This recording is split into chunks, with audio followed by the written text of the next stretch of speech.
For the first time, Argentina enter the competition against Venezuela.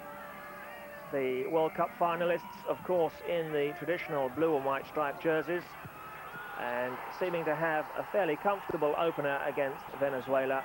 Batistuta on the mark for them after 28 minutes as Dario Franco climbs and provides the knockdown from the free kick. Caniggia is in there, but it's Batistuta from close range who gets the vital touch. And the Boca Juniors striker appearing in the national side for only the second time, and that's his first goal for his country. 2 minutes before half-time, Caniggia is on the end of a deep cross from Basualdo, and Alfio Basile's men move to the break comfortably 2-0 ahead at half-time.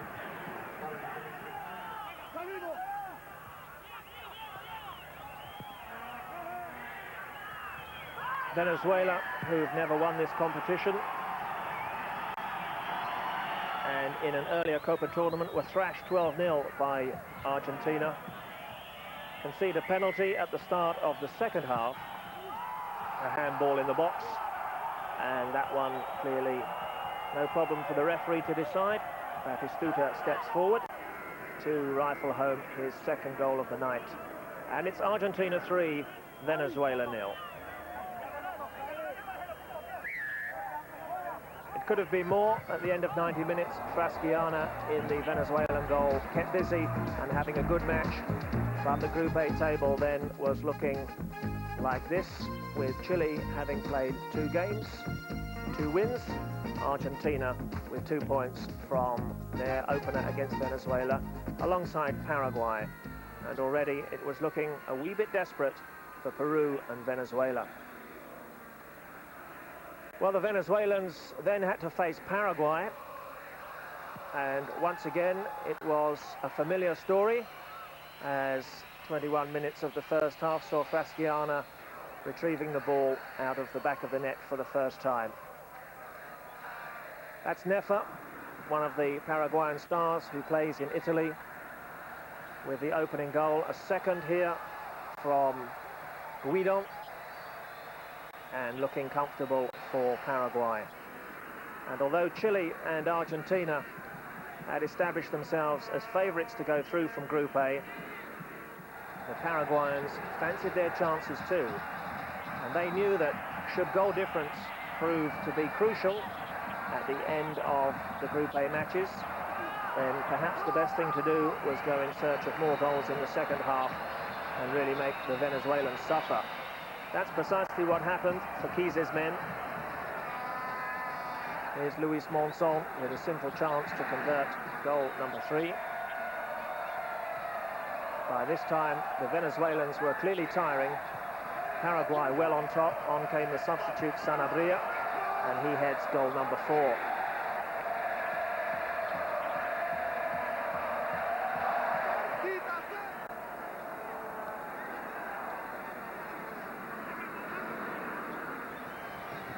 Ten minutes remaining when that goal went in, and the Venezuelans to concede a 5th, 2 minutes from time, as Fraschiana brings the player down there in the penalty area.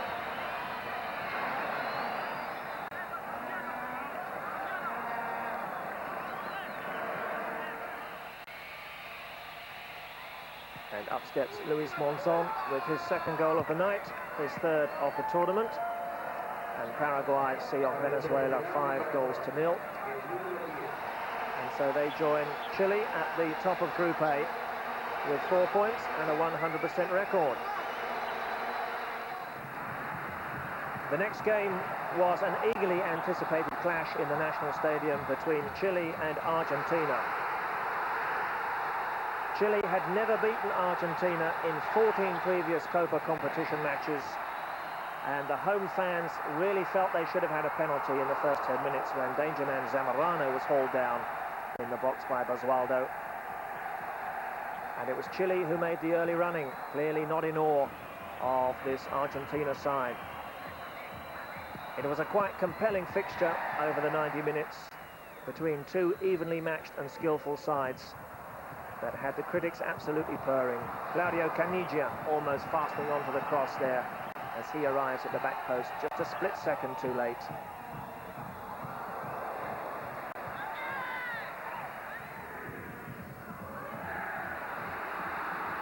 Here's Zamorano once again. Well held by Goycochea. The World Cup runners-up, who under Alfio Basile have not lost an international in 12 months. We've seen them come to Wembley in May and draw with England 2-2. And looking with their two front runners in Caniggia and Batistuta to have found a really exciting blend once again up front. But into the second half now, it's still goalless, and still Chile continue to create problems in front of Goycochea's goal. There's the wide player Hugo Rubier, a fine tournament he's having. The 31-year-old first goes close himself and then provides a real shooting chance for captain Pizarro. And you can see how angry the Chilean number 10 is with himself for missing that golden opportunity.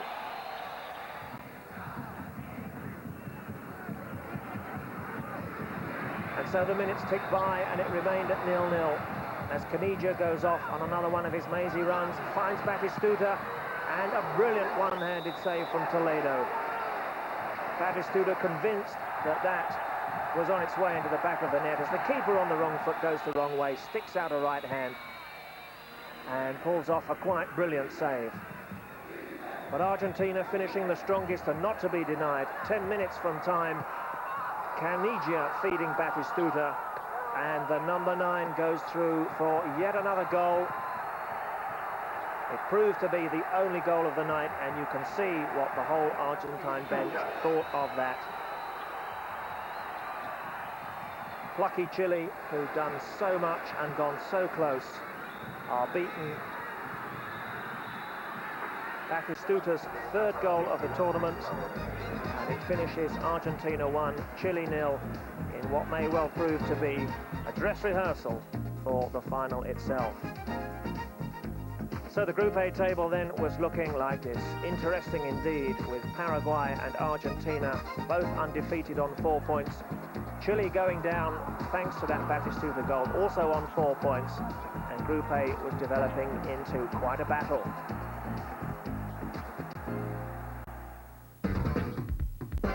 The action in Group A continue as we switch back to Santiago. It was Paraguay, Argentina and Chile battling it out. Those three nations knowing that only two can go forward to the next phase. But the first match of the evening on day 7 saw the two also-rans in Group A. Peru here in the white strip playing Venezuela. After 9 minutes, the keeper fails to hold a shot from Peru's captain Olivares, and La Rosa is on hand to turn the ball over the line. However, Venezuela recording their first goal of Copa America 91 just 5 minutes later, after Echeverri's free kick is deflected past the keeper and Venezuela. A moment of joy for them as they get it back to 1-1. However, the weakest nation in Group A clearly outclassed, and it wasn't long before Peru re-established the lead. Another deflected shot this time, the goal credited to Cesar Rodriguez. 21 minutes then of the first half gone, and Peru were leading Venezuela by 2-1. 10-minute spell in the second half really saw the Venezuelans well and truly buried as Peru began to turn it on. 54 minutes, 3-1, a fine goal from La Rosa. And then as the Venezuelan defence is carved open once again, Del Solar exchanging passes to go through the middle. Another well-worked and skillfully crafted goal as Peru stretched their lead to 4-1. Coming into the tournament, it was the danger man Jorge Irano up front who was causing most consternation to Peru's opponents. And there he was, proving all the pre-tournament hype with goal number 5. Jorge Hirano on the mark as Peru now lead Venezuela by 5-1, and for the second match in succession, Venezuela concede 5, unlucky not to concede 6 after Irano misses an open goal in the final 10 minutes. Day 7 on the same evening, and we were back in Concepcion for the Group A match between Paraguay in the stripes here and Argentina. Both sides going into the game unbeaten. Leonardo Rodriguez starting the match for Argentina, and that's Gabriel Batistuta with his first strike of the evening on goal. Now here's Rodriguez combining with Caniggia, a wonderful flick which lets in Batistuta, and Argentina have the lead. Gabriel Batistuta once again on the mark, his 4th goal in 4 international appearances. The 22-year-old striker becomes the tournament's joint leading top scorer. Argentina then taking a 1-0 lead into the second half. Guilhem just failing to fasten onto that centre in front of Goycochea's goal. And then at the other end, Caniggia this time drifting wide on the right. Paraguay failing to clear his centre and turned over the line from close range by Simeone. 10 minutes after the restart, Argentina extend their lead 2-0 now over Paraguay.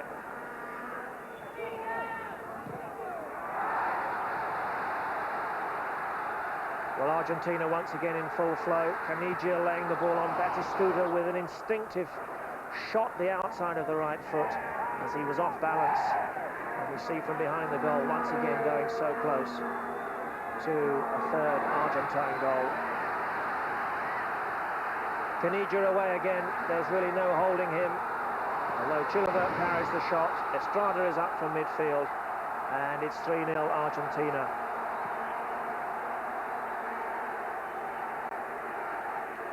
As you can see, plenty of fans have travelled over the Andes for this one.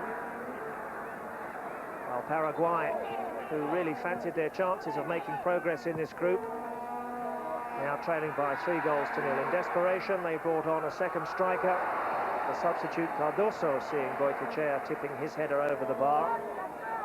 There were 10 minutes remaining when, from the in-swinging corner, the same player fastens onto a loose ball after Goycochea loses the corner. Paraguay pull a goal back. They're playing with 10 men at this point, having had a man sent off. But Argentina, just to underline their superiority, 8 minutes remaining when Caniggia skips through, rounds Chilavert, finds the empty net as it finished Argentina 4, Paraguay 1. And what could have proved a difficult match for Alfio Basile's men turns into yet another victory stroll for the World Cup runners-up.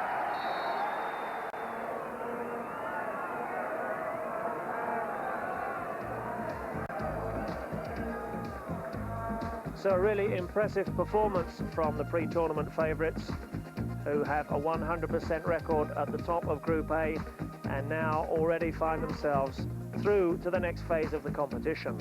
It's all down to Paraguay and Chile's final game to see who will accompany them. It meant then that Argentina could relax for their final match back in the national stadium in Santiago against the Peruvians, who were also at this stage in the competition playing for a little pride and some honour. Basile making 9 changes as he rested key players. Back came Diego Latorre. He'd had a disappointing start to the competition, given the captain's armband, and rewarding Basile's faith in him and scoring a fine goal after just 3 minutes. Peru, by this stage of the competition, were playing very much for pride, and they were to get a goal back in the first half. An error from Craviotto. The cross is beaten away by the body of Gamboa. The referee decides a hand was used there, and on 36 minutes Peru have a penalty. Yanez steps up to defeat Lanari, winning his first cap at the age of 31. Deputising for Goycochea in this game, and he guesses incorrectly as Peru have an equaliser from the penalty spot. 1-1 at the break, 2-1 to Argentina, however, 7 minutes after the restart. There's Craviotto up from the back to get his head to Mohamed's free kick. Amazingly, Argentina haven't won this competition since 1959. 32 years, it's been a long wait, and this could just be their year. Medina Bejo squares the ball into the path of Claudio Garcia, and it's Argentina ahead by 3-1. And Alfio Basile now looking to go one better than his two predecessors, Menotti and Bilardo, and land the Copa Championship. Argentina, who've appeared in 3 of the last 4 World Cup finals. But Craviotto then guilty of an error of judgment as the Argentines lose concentration at the back, looking to sit on that 3-1 lead as they gift Irano a simple chance to pull one back on 68 minutes. Argentina now leading Peru by 3-2. However, that's the way it stayed. So Argentina really underlining their superiority in Group A. They finished their 4 matches with a 100% record. They've scored 11 goals, conceded only 3, and in the Boca striker Gabriel Batistuta, they clearly have provided us with the star of the tournament so far. It now meant that the next match-up, Chile against Paraguay, was the one to decide who would accompany Argentina through from Group A. It was a Sunday night that brought Santiago to a standstill as 72,000 fans packed into the National Stadium. And once again, they were on their feet when Hugo Rubio scored an opener for Chile on the quarter hour. Chilavert beaten at the near post as both Rubio and Zamorano close in on goal. 3 minutes later, in a pulsating match, Zamorano is on the mark. It's his 4th of the tournament and Chile's 2nd. And just the start that Solár's men were looking for. Both sides needing a win here to qualify. Chile so desperate to do well in front of their home fans and rehabilitate themselves on the world stage after FIFA had banned them from World Cup football following that Rojas incident in the World Cup qualifiers against Brazil. A red card for Paraguay in 2 down. And a wild kick there by Gabriel Gonzalez. Sees his side down to 10 men. And that's what the Paraguayan bench think of that. Still, Chile came forward in the second half looking for goals. Yanez had been brought into the side to play wide with Rubio and provide the service for Ivan Zamorano. And it's a foul then, which gives Chile the chance to make it 3 from the spot, but a miss by Captain Pizarro as Chilavert guesses correctly and keeps his side in the game and possibly still in the tournament. And then this on 68 minutes, Estay plucking a volley out of the air as he fastens onto the cross from Yanez. Chilavert beaten by a scintillating shot that gave Chile their 3rd, 72,000 fans in the National Stadium, the chance to celebrate once again, and it gave us the goal of the tournament so far. Chile 3, Paraguay 0. Well worth looking again from behind the goal. A thunderous volley there from Estay. What a game he was having. This was to be Chile's night as Zamorano and the substitute Vera combined for goal number 4 on 81. Paraguay well and truly now beaten out of sight, and the celebrations begin in Santiago. Chile unstoppably through to the final phase of the competition, hoping to win their first ever Copa America tournament as well. A night of high passion, drama and delight as the host nation then go through. Paraguay on their way out, having opened with 2 wins out of 2. It's Argentina and Chile who head Group A and go through to the final 4. Chile with that narrow defeat at the hands of Argentina, otherwise winning their 3 other games. Paraguay, Peru and Venezuela had contributed much to a fascinating Group A, but it was Chile and Argentina who we'd be seeing in the final matches of the Copa America 1991. Welcome back as we switch our attentions to Group B. That began on day 2 of the 1991 South American Soccer Championships in the Playa Ancha Stadium here in Valparaiso. The 5 nations in Group B were Brazil, Uruguay, Colombia, Bolivia and Ecuador. Colombia, with those impressive performances at Italia 90, were kicking off the first match in the group against Ecuador. But Brazil, the current holders, and Uruguay, who've won this competition a record number of times, 13 in all, were the fancied nations to go through. It's Colombia here in the red shirts and blue shorts. We join play in the first half. And coming up, the opening goal of the game, and indeed the first in this group. And it's Colombia providing De Avila with what was to be their 51st goal in the history of this Copa competition.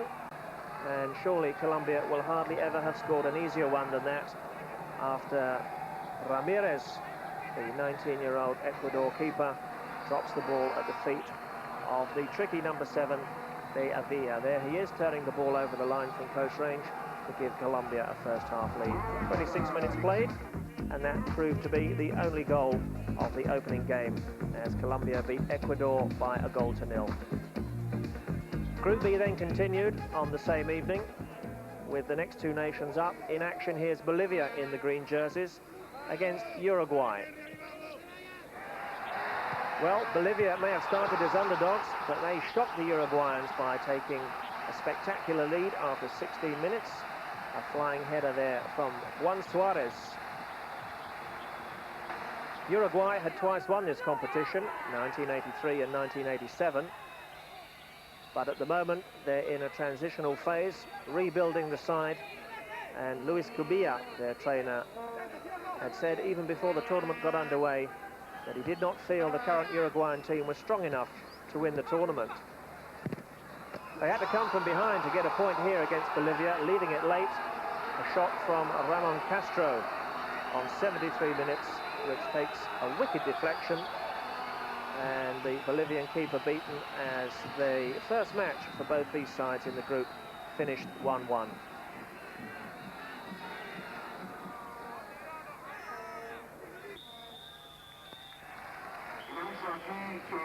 So a plucky performance from Bolivia, who led for an hour in the game before Castro's equaliser. And after day 1 for the Group B table, it all looked like that. Colombia with the 1-0 win over Ecuador went to the top, and a rather surprising result as Uruguay failed to beat Bolivia, so a point apiece for both those nations. Uruguay then took on Ecuador, hoping very much to give themselves a confidence-boosting win against the little Ecuadorians. It didn't prove to be that way at all, as Aguinaga put Ecuador ahead a minute before half-time. A long ball over the top, catching Uruguay out. And a strong run from Aguinaga to defeat the keeper, Alves, at the near post. Uruguay entering this tournament without their European exiles. No Francescoli, no Rafa Paz, no Ruben Sousa in their lineup. And once again, they had to come from behind in the second half. 47 minutes gone. And it's a penalty to Uruguay after Castro is felled in the box. Ramirez, the 19-year-old keeper, just losing his head for a moment and guessing incorrectly as Peter Mendes puts the ball beyond him to give Uruguay their equaliser.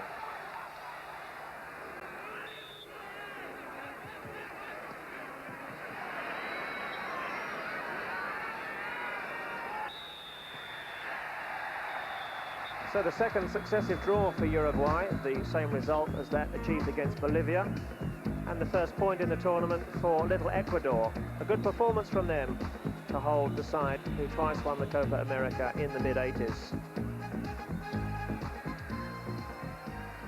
Brazil then entered the tournament at this stage with their first match against Bolivia. It seemed to be a comfortable start for the defending champions.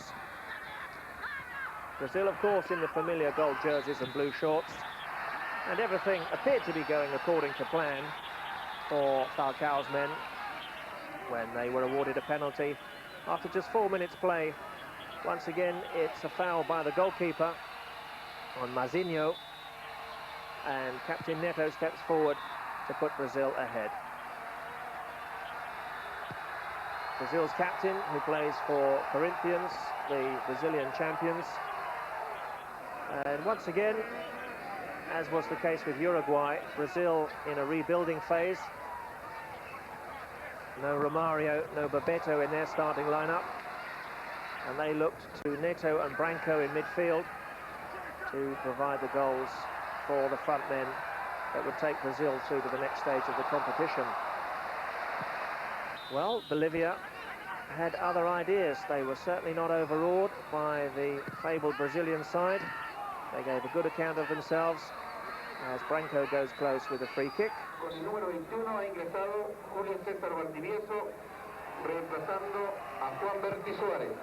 In the second half, Bolivia conceding another poor goal, really. We'll see that Branco's free kick from long distance, although defeating the wall, really didn't do that much and should have been saved by keeper Aragon. He rather dives under the ball there. 47 minutes had gone and Brazil were now leading by 2-0. And this really was the miss of the tournament, perhaps the miss of the year, from Rai, the younger brother of Socrates. I'm sure the Greeks would have had a word for it, but how did he fail to turn the ball over the line there from, what, 2 yards out?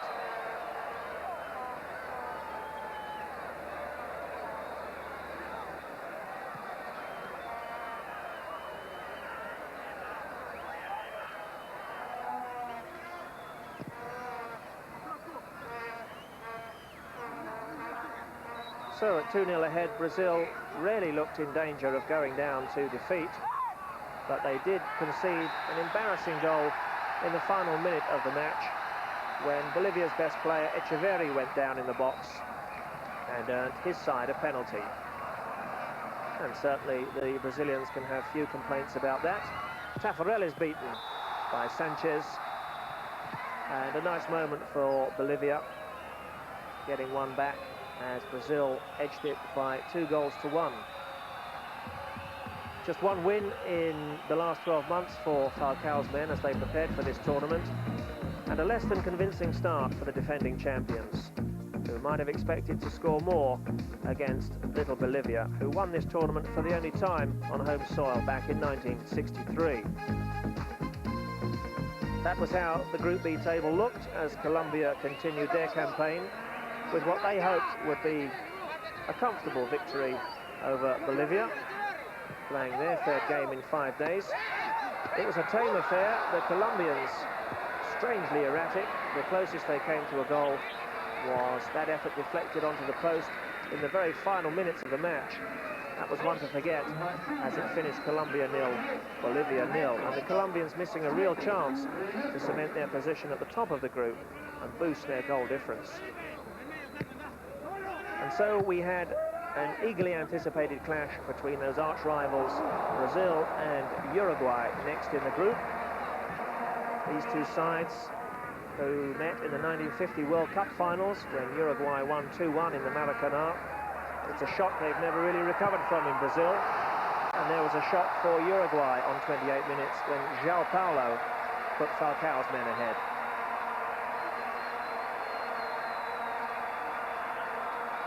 João Paulo, who had an impressive season for Bari in the Italian league, latching on to a through ball from Rai to defeat Alves. Uruguay for the third match in succession, finding a goal in the second half. And that really was some dreadful defending by Gotiardo at the back for Brazil. And Peter Mendes scores his second goal of Copa 91.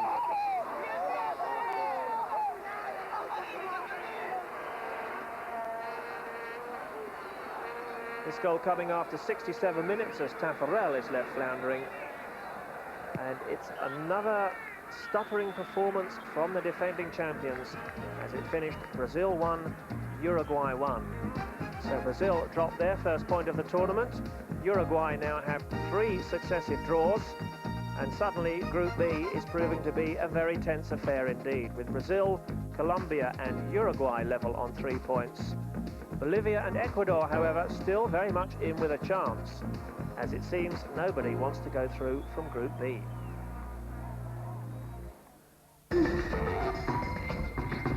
Group B was to continue in the seaside resort of Viña del Mar, the ritzy Pacific resort that the Chileans call the Cannes of their country. And this was where the intriguing affairs in Group B would unfold as it went down to the wire. The next match up from the Sausalito Stadium, Ecuador against Bolivia.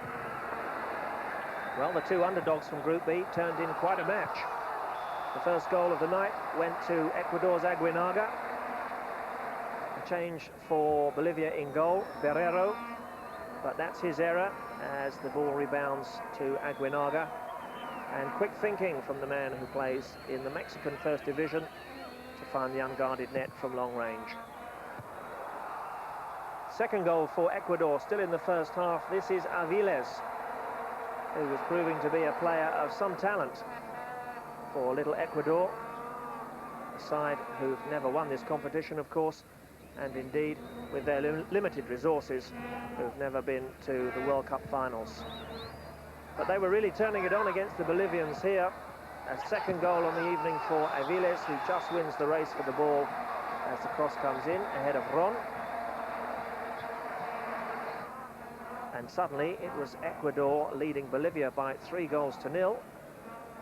And with every goal that went in, increasing their chances of springing a real shock and going through to the next phase in the competition. It continued to get better and better for Ecuador when they were awarded a penalty in the final moments of the match. A foul, Ferrafino booked, and Ramirez, Ecuador's 19-year-old keeper, had already saved the penalty earlier in the second half. This time he gallops upfield to joyfully smash the ball home for Ecuador's 4th.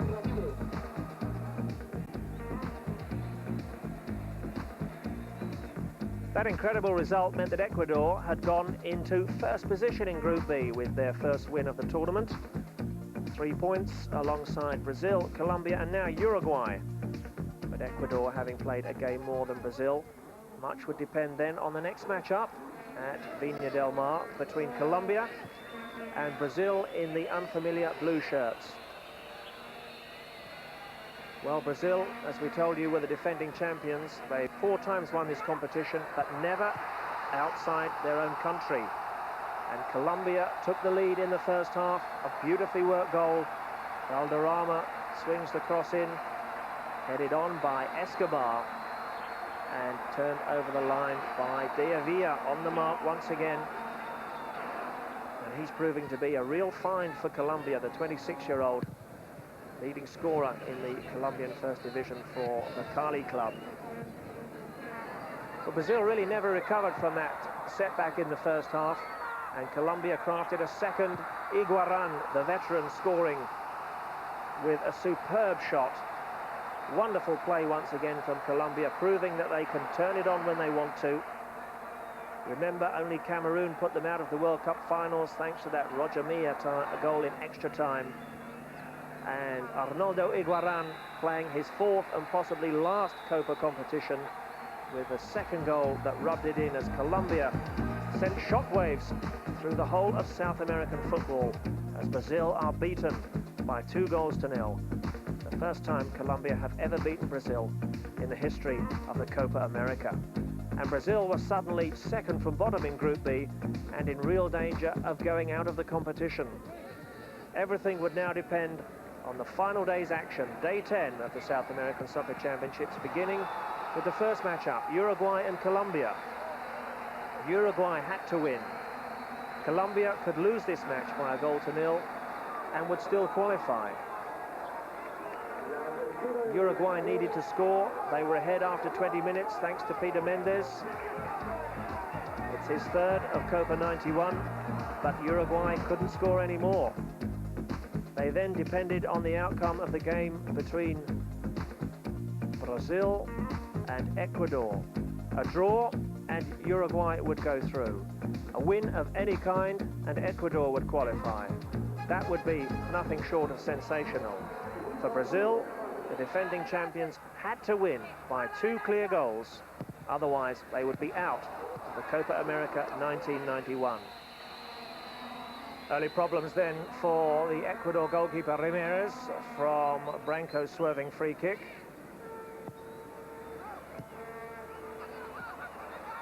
And Brazil ahead after 9 minutes play, a goal from Mazinho the second that surely should have settled their nerves.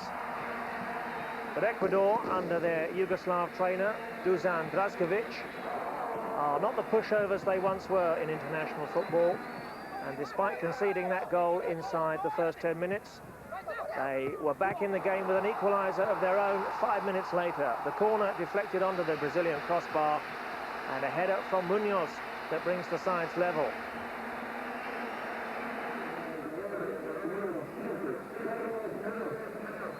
Draskovic, who's preparing this Ecuador side for the 1994 World Cup finals. It was real end-to-end stuff. A free kick from Neto, back from the upright. And Mazinho, the number 20, perhaps should have scored with the rebound. Suddenly Brazil are caught short at the back as they're all up for a corner.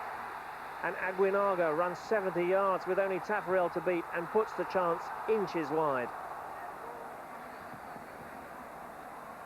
Sensational stuff here at Vina del Mar, still in the first half. Brazil-Ecuador tied at 1-1. And then 5 minutes from the break, Mazinho this time with a shot that comes back from the underside of the crossbar. And he can't put away the rebound. Ecuador scramble it away. And still the chances continue to come at either end. This time a cross from Ron, headed on by Aviles. And then Munoz missing his kick with only Tafarel to beat.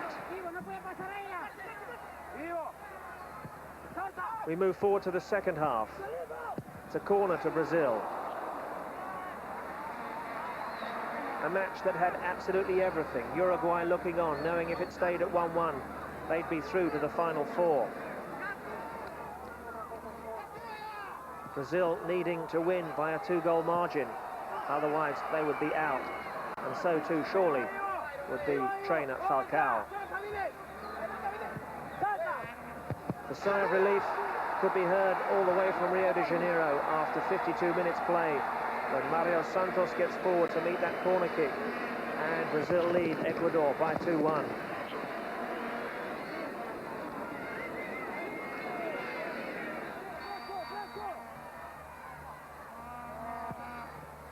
The goal only spurred Ecuador forward as Carcelen meets a free kick, and this time it's his turn to turn away in anguish as the header glances away to safety from the outside of the post.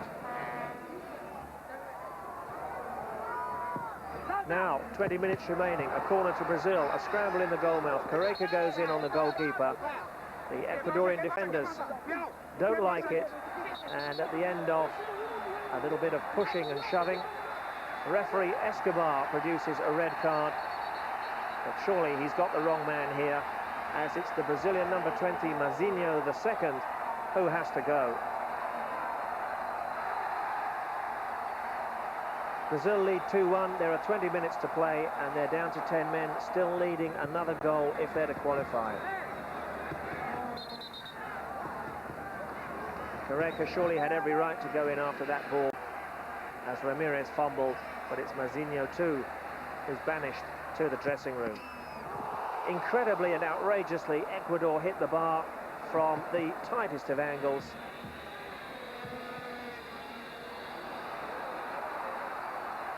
Aviles, the unlucky man. There were just 60 seconds remaining on the clock when a second Brazilian substitute, Luis Enrique, galloped through from halfway and scored the goal that took Brazil through to the next phase.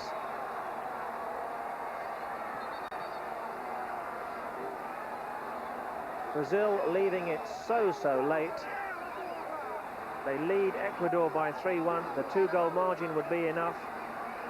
Luis Enrique, surely the hero of his country, as he keeps his head, draws Ramirez and finds the empty net. And still the drama wasn't over, while the Brazilians continued to celebrate that goal in the 89th minute.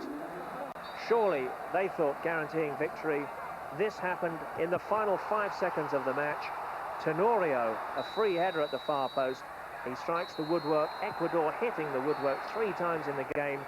The referee's whistle goes immediately. Brazil have beaten Ecuador by 3-1. The 2-goal margin just enough to see them go through from the tightest of situations in Group B. And Ecuador are out, having contributed magnificently to a game that will long live in the memory. And trainer Falcao's skin was saved for another week at least, on an unforgettable night in Viña del Mar, which saw the curtain come down on phase 1 of the Copa America 1991. And already the tournament was turning into one of the best of all time. But the defending champions Brazil, clearly not the force of old, but going through to the final phase by the very narrowest of margins there. Uruguay, the unlucky side to lose out, as they finished level on 5 points with both Brazil and Colombia. Colombia heading Group B, and Brazil through thanks to their superior goal tally. An altogether more clear-cut affair it had been in Group A, where Argentina, with a 100% record, had swept all before them, confirming the tipsters' pre-tournament favourites to lift the Copa title. And they're joined by Chile in phase 2. Paraguay had opened with 2 wins, but then lost their final 2 matches. And so, as Falcao goes to congratulate his goalkeeper Taffarel, we look forward to the phase 2 playoff format, which saw the opening game coming up. And what a cracker that would be. All the final games now taking place in the national stadium, Santiago, kicking off with Argentina against Brazil. Well, all the players would have 48 hours to recover before the drama continued at these South American Soccer Championships for 1991. Coming up then after the break, Argentina and Brazil, another game to remember.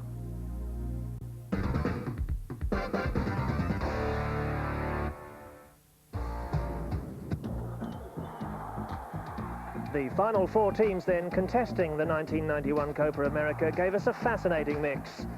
Chile and Colombia had never won the title, but were proving themselves more than useful opposition. However, it was left to Argentina and Brazil to open up phase 2 in Santiago. Argentina, with their full-strength side, being able to rest key players in their previous Group A match against Peru, with qualification already assured. And for Brazil, Mazinho II was suspended after his sending off against Ecuador. The hero, however, of the hour, Luis Enrique, with that vital 89th minute strike, comes in to the starting lineup. Argentina then and Brazil, these 2 sides had already met twice this year, and it had been inconclusive on each occasion. A 3-3 draw in Argentina, and then a 1-1 draw in Brazil, as a prelude to these finals at the back end of June. Well, we join play right from the kickoff in the first half, and Argentina, with possession on the far side, are to win a corner inside 30 seconds.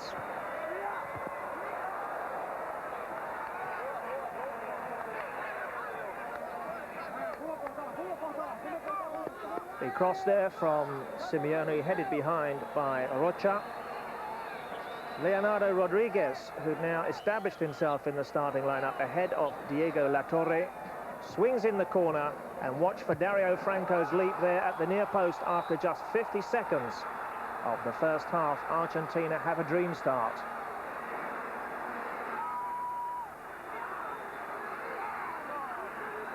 Dario Franco had scored a similar goal at Wembley in May, as England and Argentina fought out a 2-2 draw. And here was the lanky striker from Newell's Old Boys on the mark once again here inside the first minute, as Taffarel is beaten at the top corner.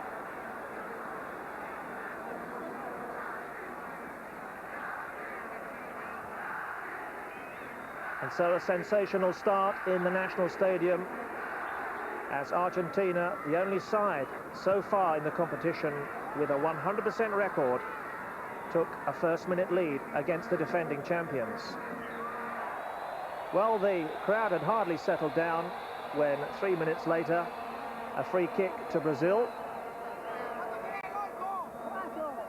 It's a foul by Basualdo on Luis Enrique. And from this distance, it's Branco, once again the Brazilian bombshell, the dead ball specialist, lining up a free kick as Oscar Ruggeri and the Argentine defence assemble a wall in front of Goycochea. The trouble was, that wall needed to be a lot bigger than that, because Branco's 35-yard thunderbolt defeats Goycochea at the far post, and Brazil have a superb equaliser. 2 goals inside the first 4 minutes. At the South American Soccer Championships, which had already fired the imagination not just of this soccer-mad continent, but indeed of the football-loving folk worldwide, was settling back now to enjoy phase 2 of this competition to decide the winners of the 1991 title. And then on 20 minutes, suddenly a flashpoint down by the near touchline, and the referee from Paraguay, Marcial, produces a red card.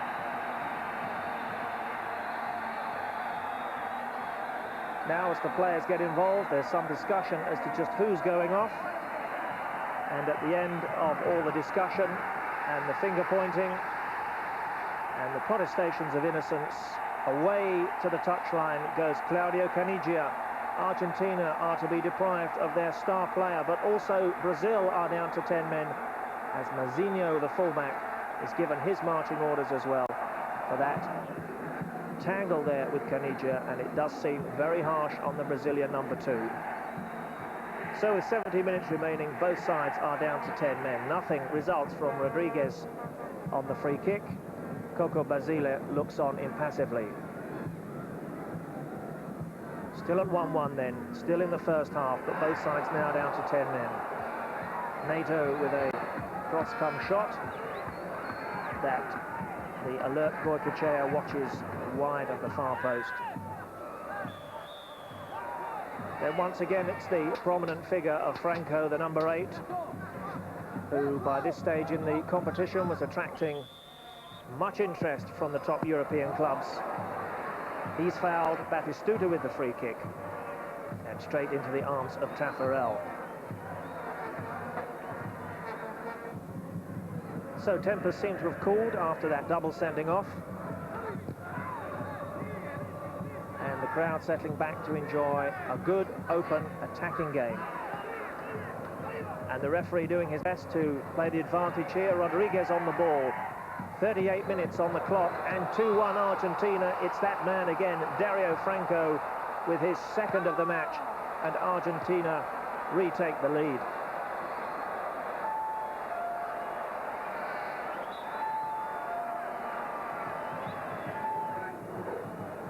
Leonardo Rodriguez, the number 20, who was to establish quite a reputation for himself over the course of this tournament, the San Lorenzo player, finishing the summer with a move to Olympique Marseille. Argentina ahead then by 2-1, both from the head of Dario Franco.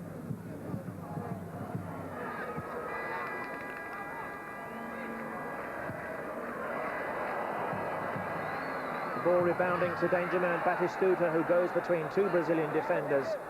As he tumbles in the box, referee Marcial waves play on.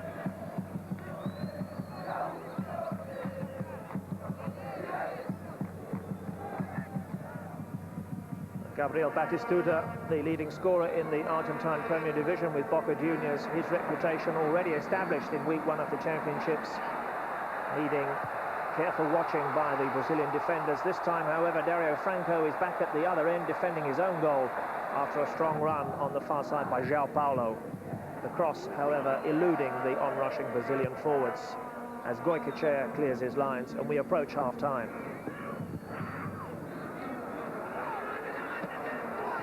High and hopeful lob from Rodriguez is touched over the bar by Taffarel, taking no chances. That was the final action of the first half. We'd had 3 goals, the first inside a minute for Argentina. When Branco equalised on 4, we then had the sorry sight of 2 players being shown the red card. And as the teams depart the field at half-time, it's Dario Franco's 38th minute, second goal of the first half, which put Argentina ahead at the break. Well, once again, we had a quite incredible start to the second. Once again, we're inside the first minute after the restart, and Rodriguez, again the provider for Gabriel Batistuta, to time his run superbly between 2 Brazilian defenders. A header from all of 15 yards that goes across Tafarel. Brazil caught completely cold, with their minds once again back in the dressing room. 46 minutes on the clock, and Argentina stretch their lead to 3 goals to 1. Batistuta with his 5th goal of the tournament. Superb vision, a great run, and a wonderful glancing header to go across the Brazilian keeper and find the far corner. Argentina then seemed to be coasting at 3-1, but Brazil knew they had to get back into the game quickly with a goal, and they began to exert the pressure.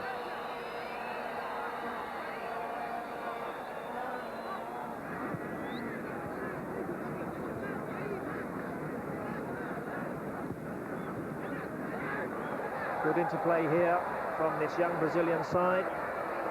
When the cross is only half cleared on 54 minutes, the loose ball is snapped up by João Paulo, and from 8 yards he makes no mistake with Goicoechea out of position, and you'll see on the replay how the shot goes clean through the legs of Argentina's skipper Oscar Ruggeri. A lifeline for Brazil then as they pull one back, and now it's 3-2 with still everything to play for.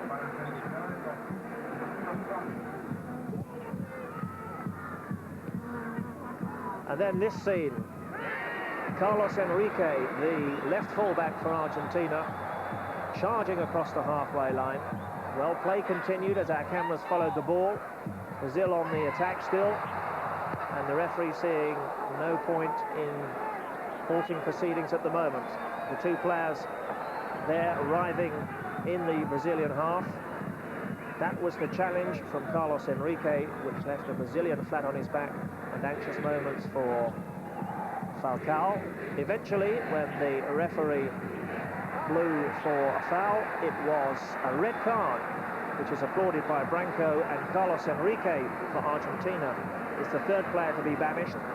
But then suddenly the Brazilian joy turns to sheer exasperation as the Brazilian man who was the victim of that nasty foul from Enrique is also shown a red card.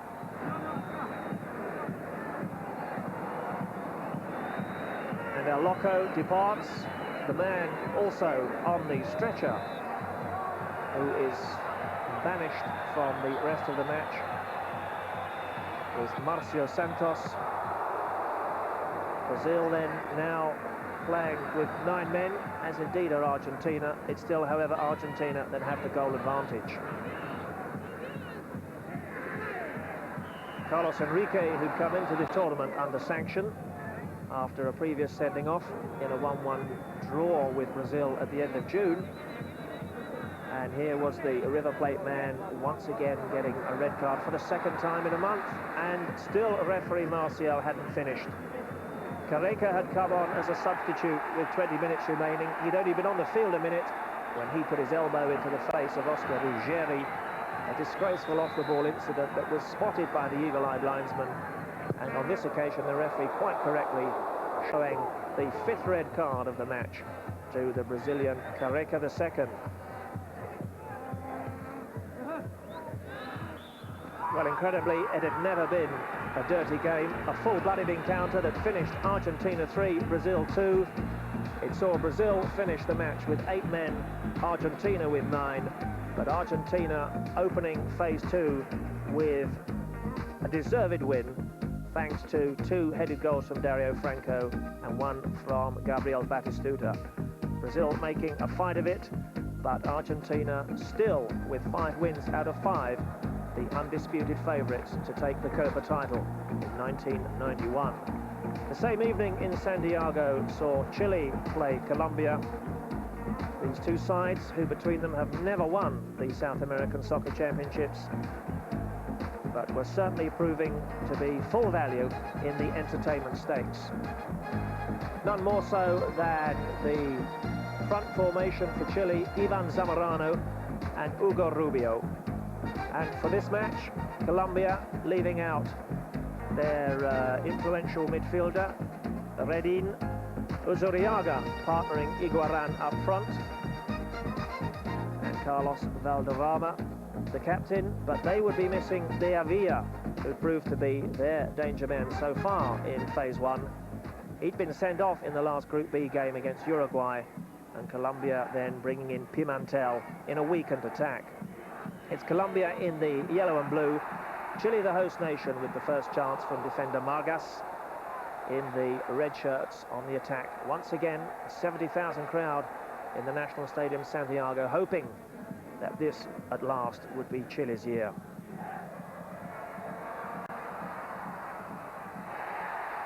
Arturo Solar playing an adventurous formation with three out-and-out attackers up front, taking the game to Colombia from the kickoff. And a second chance, a little too close for comfort there to the Colombian goal. In goal once again, of course, the flamboyant René Higuita.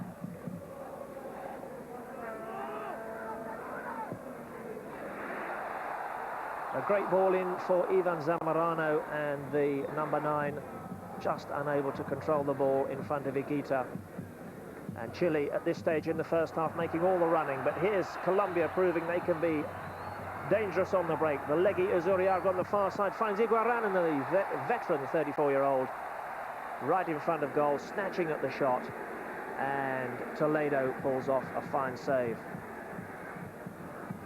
Iguaran with 2 goals from phase 1, playing in possibly his 5th and last Copa America competition, squanders the best Colombian chance of the first half. And then this scene, a penalty for the host nation. 31 minutes on the clock, a foul on Yanez, who was proving quite a handful. It's a yellow card for the Colombian number 14, Alvarez, but that doesn't change the referee's decision. And it seemed to be a good one as well. On the replay, Yanez goes down. Up steps Ivan Zamorano, and René Higuita, guessing correctly, pulls off a brilliant one-handed save to keep the scores level at 0-0. Higuita then out-psyching Zamorano, and for once, Chile's star striker gets it wrong. So that was a real let-off for Colombia. They'd been on the ropes for much of the first half, and they made Chile pay for that penalty miss when, coming up a few moments before half-time, it was Colombia who took a shot lead. A free kick awarded down by the left-hand corner flag. 9 minutes before half-time, the Birdman of Bogota and his followers delight in the goal from Iguaran, which puts Colombia ahead. Clever dummy runs to the near post from the big defenders, Correa and Escobar. No chance for Toledo, as the wily veteran Iguaran finds the net there with that header. Back came Chile immediately, however. Yanez at full stretch on the run, just unable to hit the target. It was another close encounter that was living up to everybody's expectations. So at half-time, Arturo Solar retires to the dressing room in the hope of lifting his troops for a second-half comeback. Iguaran's goal, the difference between the sides at half-time.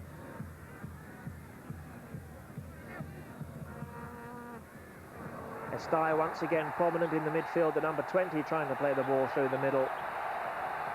And that's a foul on Yanez, a professional foul. Results in another yellow card, and Contreras lines up the free kick for Chile.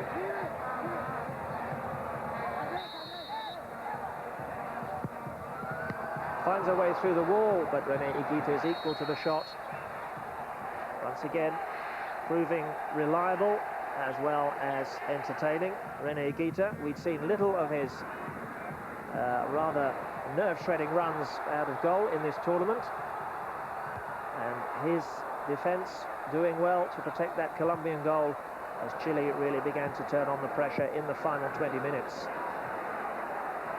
Desperate defending now from the yellow-shirted Colombians, but still they can't clear their lines, and a wonderful chip then finding Zamorano with 16 minutes of the match remaining, and a goal from the Seville man that brings the sides level. Cleverly flighted chip from Chile's number 10, Jaime Pizarro, the man from Colo-Colo, taken down on the chest by Zamorano, and Higuita beaten. At 1-1 then, Chile fancied their chances of finishing the job off and taking both points.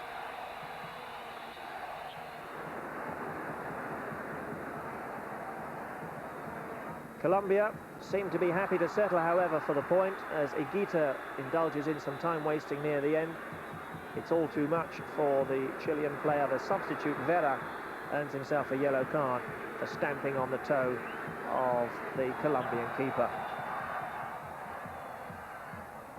So a little bit of late petulance in what had been a good-tempered match, but it only finished Chile 1, Colombia 1, not the result that either nation was really looking for as they got underway in phase 2. Chile, however, the moral victors, taking the plaudits of the home fans, and it's those two nations there behind Argentina who have a point apiece. Brazil pointless after the opening day fixtures on week 2.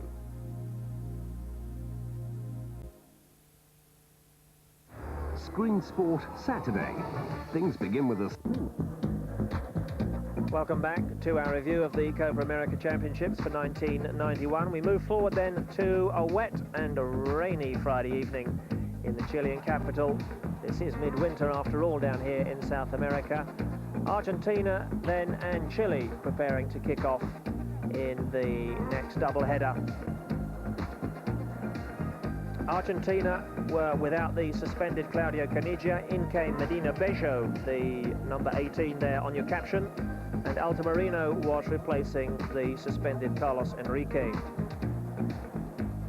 Some familiar names now in that Chilean lineup. Toledo was really proving his worth as the goalkeeper of the tournament, and Yanez, Rubio, Zamorano once again were the men who Arturo Solar was hoping would provide the firepower up front. Well, these two sides had met earlier in the competition in a Group A fixture, and Chile had only gone down to a Gabriel Batistuta strike 9 minutes from time.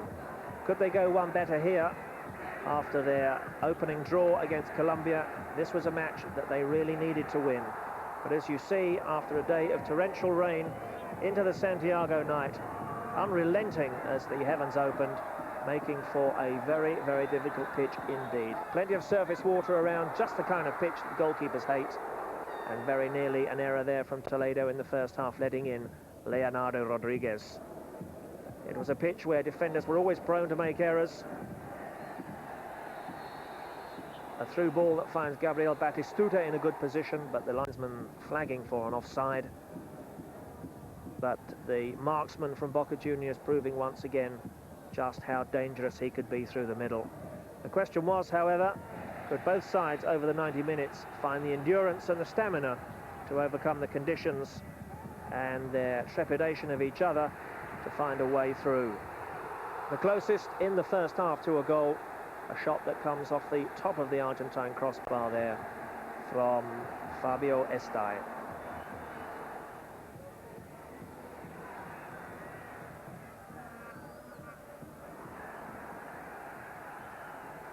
Still at 0-0, Chile doing most of the pressing, but Argentina ever dangerous on the break. Across from Medina Bejo, which, looking for the head of Batistuta, you can see on the replay that Toledo's fingertips just disturbing the arc of that cross and perhaps putting Batistuta off with the goal gaping. What, under normal circumstances, would have been a tame long shot from Rodriguez, skidding off the wet surface and keeping Toledo on his toes as the Chilean keeper goes down to his right and turns the ball aside.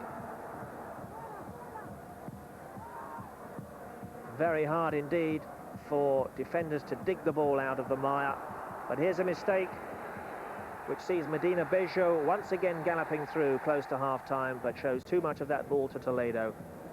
the keeper does an Higuita and is out to clear. Now a scene 3 minutes before the break, not picked up at the time by our cameraman, but a red card to the Chilean danger man Patricio Yanez, who, much to his horror, is sent off.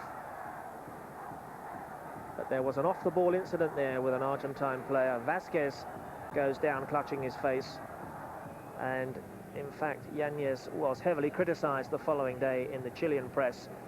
So quite clearly that was a foul that had been spotted by the match officials, and they're very hot indeed on any off-the-ball contact here at the South American Soccer Championships. 0-0 it was at the break.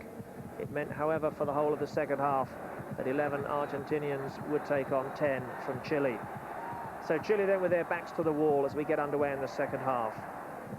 And still Toledo in the home goal refuses to be beaten as the rain lashed down. The pitch now cutting up, and some very, very weary limbs out there indeed. Leonardo Rodriguez getting well forward, but unable to hit the target when well placed. Then a corner on the far side to Chile. Here's Pizarro, the playmaker and hero of Colo-Colo. And then a real scramble in the Argentine penalty area. We're inside the final 10 minutes. It's still at 0-0, and that the closest that Chile came to breaking the deadlock as Goicoechea pulls off a fine save to deny the home supporters the goal they'd come looking for from that corner. Medina Bejo profits from a defensive error, but he's unable to chip the keeper and hit the target. So a let-off then at either end as both sides played out the final moments. A game then where all the players from both sides gave their all, and a shame that the conditions really dictated it was not to be a night for flowing football, however much Argentina and Chile tried to provide the entertainment. So Argentina are held to a 0-0 draw. It leaves them, however, at the top of the group standings with 3 points. Chile now have 2 points from 2 games.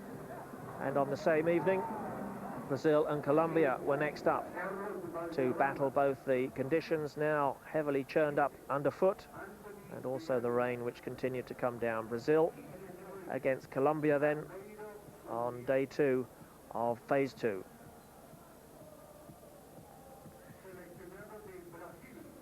Colombia welcome back De Villa in the number 7 shirt. He'd been instrumental really in their progress from Group B in week 1. René Higuita, the hero of 2 days previously after saving that penalty from Zamorano.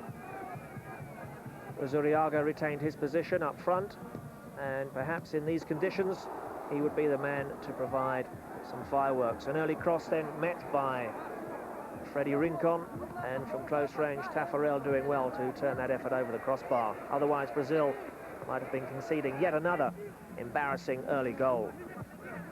Brazil in the unfamiliar blue shirts and white shorts, threatening Higuita's goal for the first time. Mazinha the second welcome back to their attack after suspension. Neto, however, was dropped for this game, and in came Cafu, Valdir and Renato.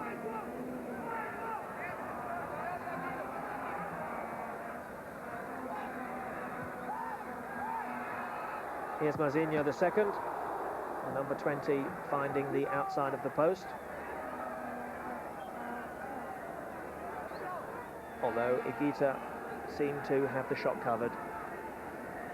Well, it certainly was a night for fishermen's sou'westers and a cup of something warming as well, because deep into the night in Santiago, as a free kick reaches the Brazilian number 7, Renato, putting the shot just wide.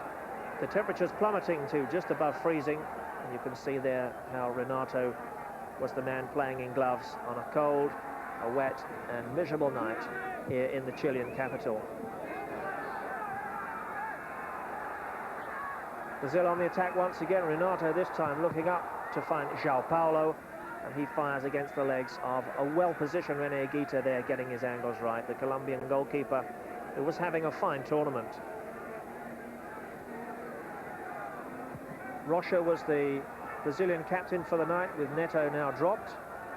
And Falcao knowing he had to do something really to rejuvenate this Brazilian side if they were to retain their title. Well, the bonus that both he and all the Brazilian fans were looking for coming there at the end of the first half when Brazil took the lead. It's a cross by Marcio Santos that's met by Renato, and Higuita is beaten. Colombia attempting to do a Branco there with a free kick that rattles the crossbar. Taffarel beaten, and a real let-off then for Brazil. That was Freddy Rincon from long range. Colombia close to an equaliser. Valderrama suddenly with an appetite for the ball. De Avila, and another effort going agonisingly close. Little De Avila, the number 7 from Deportivo Cali, was the leading scorer in the Colombian First Division, and he certainly made the transition to the international stage here at Copa 91 to no little effect. An in-swinging corner, presenting more problems for the Colombian defenders, and a glancing header which is close to the angle as the referee brings the action from the first half to a halt. So as difficult now as it was for the two sides in the first match. Brazil, however, ahead by a goal to nil at the break. Into the second half, good play from Uzuriaga, looks up, finds De Avila, who's in space, as Brazil lose the cross, and once again their concentration showing just how vulnerable this Brazilian defence can be at the start of each half. De Avila's head up wide of the mark. Then a fine run from João Paulo, resulting in a trip in the box. Escobar, the man guilty of the foul in the referee's eyes. And Colombia facing another penalty against them for the second match running. Here's the tricky run from João Paulo. Didn't really seem to be going anywhere there. Down he goes in the box. And a penalty to Brazil. Can Higuita do it again? No, he can't. This time it's driven firmly into the very centre of the goal. Sensible play from Branco. That trusty left foot does the damage again, and Brazil now are 2 up.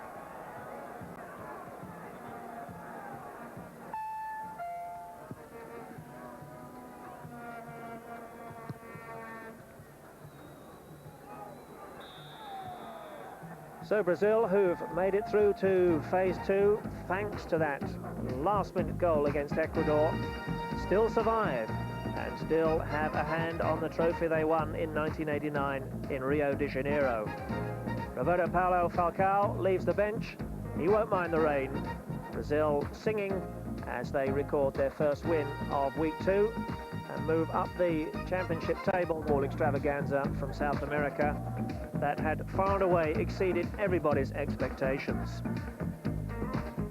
On day 15, Brazil would meet Chile, and then Argentina would play Colombia. Back in the National Stadium in Santiago, as you could see, the weather had improved considerably from 2 days previously. The rain clouds had drifted away over the Andes, leaving behind them a sprinkling of snow. The Brazilian lineup for this match still showed no place in the starting lineup for Neto. But the pitch had suffered considerable damage from that downpour the other evening. Chile then hoping still that they could take the trophy for the first time in front of their home fans. But they would need to beat Brazil and then hope for an Argentinian defeat against Colombia. Brazil are back in their familiar yellow and blue shirts, and this time it's they who have the early goal against the home side.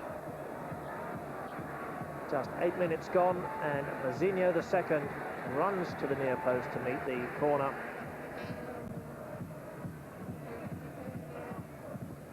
Toledo beaten, and Chile a goal down.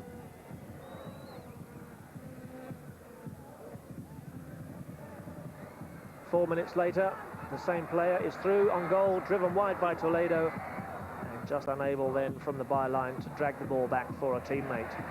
Chile then starting slowly in the first half underneath blue skies in Santiago, urged on, of course, by their home fans. Ivan Zamorano just unable to keep the header down.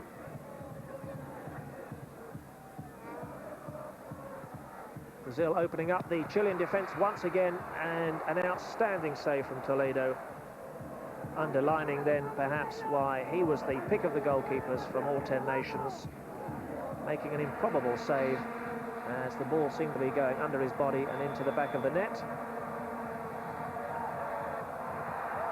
Brazil, however, creating plenty of problems here in the first half and with the early goal advantage.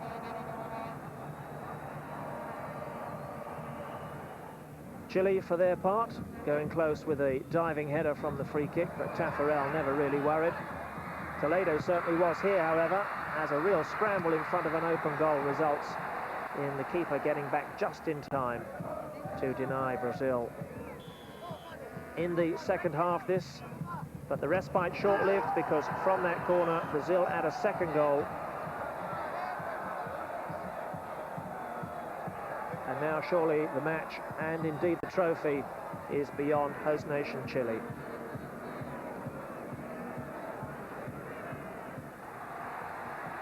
Luis Enrique is the goal scorer, adding the second goal for Brazil. And Chile now throwing caution to the winds, piling men forward, 2 down. They really have nothing to lose in this, their last match of Copa 91. Jorge Contreras, the 30-year-old, blazing wide when well placed. Brazil sitting back on their lead as Chile flooded forward in a crimson tide. Taffarel with a good blocking save. Brazil unable to clear their lines. The ball swung in from the byline. And a succession of shots that ricochet and block against bodies of the desperate Brazilian defenders before Zamorano is whistled offside.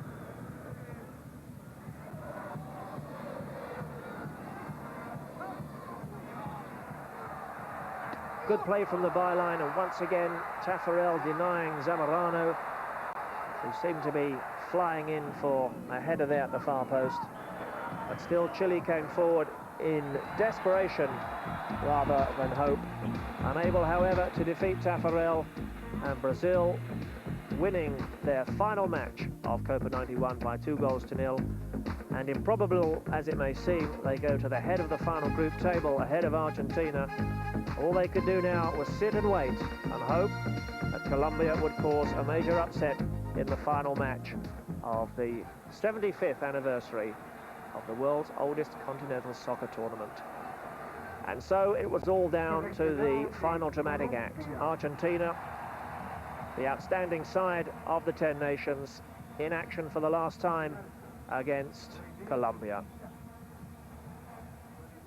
Altamirano had retained his place in the starting lineup.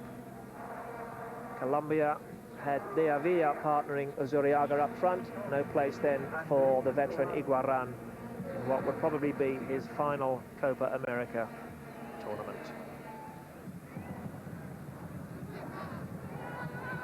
Argentina then on the attack in the first half, full of confidence, knowing exactly what they had to do to take the title. They hadn't won it since 1959, and an early goal to the good there as a cross comes in from Simeone. It's met at the back post, and Argentina are ahead. Rodriguez finding Basualdo, and Diego Simeone, who doesn't score too many with his head, playing in Italy with Pisa, with a header that's too powerful for any Higuita to hold. And this goal coming after just 10 minutes play. Argentina seemingly on their way to another Copa title.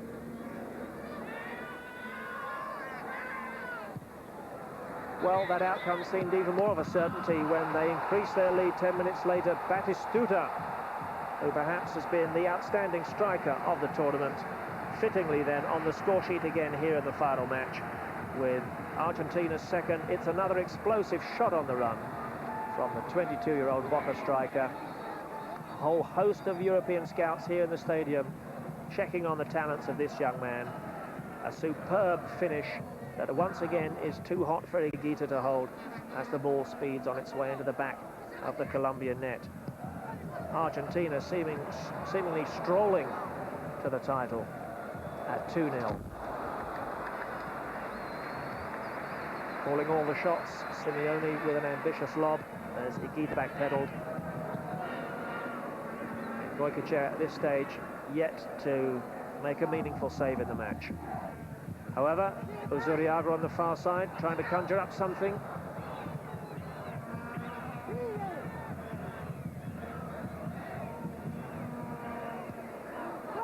De Avila, the ball retrieved by Valderrama. And then a shot from the number 20, Freddy Rincon. That's too high.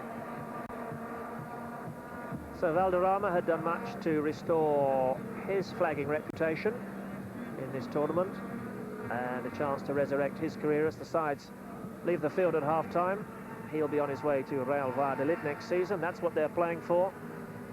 The South American Cup, the Copa America, as we move forward into the second half. Argentina perhaps already dreaming of lifting that trophy, knowing they have just 45 minutes to hold out, and the title will be theirs for the first time in 32 years. No danger from that Colombian free kick. And here's Basualdo on the far side, looking for Batistuta, a real chance from the number 9 to wrap it up and make the game safe. And that was perhaps his only mistake in 7 matches throughout the 2-week tournament. So a golden chance goes begging, and suddenly Colombia's confidence began to grow. Argentina backpedaled, sat on their lead, and suddenly were made to suffer. Colombia contrive a superb goal and pull it back to 2-1. And fittingly, it's De Avila, their star player, who's on the score sheet with 20 minutes remaining.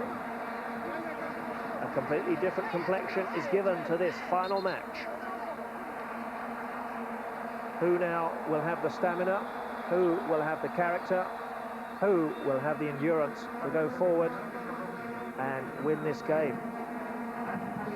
Colombia buoyed by that strike, and Argentina clearly a worried side. Ball out to the far side. De Avila, the goal scorer, on the ball once again. Sees Osorio arriving at his left shoulder. No offside.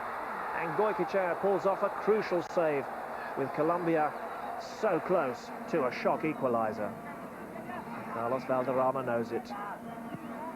Controlling things now, Colombia. Argentina looking at 6s and 7s. The substitute comes on for Colombia, Valenciano. Might have done better to pull that shot back with all the Colombian forwards waiting.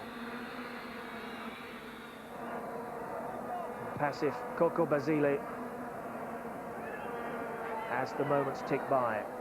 Argentina ahead by 2-1. Another goal now for Colombia, and the title would still be Brazil's, but it finishes at 90 minutes. Argentina 2, Colombia 1. The final moments of injury time seem to drag on for an eternity before at last the outstanding team of the tournament, Argentina and Alfio Basile, can begin the celebrations. It doesn't often happen in football tournaments, but certainly on this occasion, the undoubted best team of the tournament, Argentina, have finished as champions. Brazil, the defending title holders from '89, will be runners-up. In third place, host nation Chile. Well, their reward really for staging the South American Soccer Championships and making a handsome profit as well. Full marks to them, well done the host nation. And also our congratulations to Colombia, who've done their part in what really has been a quite magnificent tournament, and fully restoring the prestige, the allure and the excitement of South American soccer in the eyes of the world footballing public. But the team left at the end of day 15 to celebrate on the field was Argentina, taking the title for the first time since 1959, a feat never managed by Cesar Menotti, never managed by Carlos Bilardo, never managed by an Argentina side with Diego Maradona. Alfio Basile then can look forward to a job well done as Oscar Ruggeri, who lifted the World Cup trophy in Mexico in 1986, the experienced defender around which this young side has been built, goes forward to the victory podium. Goicoechea, who has earned himself a transfer to French football at the end of these South American Soccer Championships for his efforts, improving to be a reliable keeper in goal now and established as the #1 for his country. The tempestuous, the temperamental playboy Claudio Canigia, sent off, don't forget, in that match against Brazil, but another medal for him. And one by one, all the Argentine players come forward to take their medals. The congratulations of the Chilean FA, that's the brother of the president as well, head of the organising committee, and certainly few neutrals in the stadium could have any quarrel with the final outcome of Copa 91. Argentina going through the tournament undefeated, the champions of South America this summer. One of the real finds of this Argentine squad, Leonardo Rodriguez, he was to sign for Olympique Marseille at the end of July. One of the substitutes for this final, Gamboa, only 20 years old, an outstanding prospect from Newell's Old Boys. His day will come too. Argentina will go forward to the 1994 World Cup finals, surely as one of the favourites. And so Oscar Ruggeri at last gets his hands on the trophy. And isn't he delighted? The man who won a Spanish League Champions medal with Real Madrid 12 months ago returned to his native Argentina, now plays for Vélez Sarsfield. Argentina are crowned the champions of the South American continent in this, the anniversary year of what has been a really thrilling and superb tournament.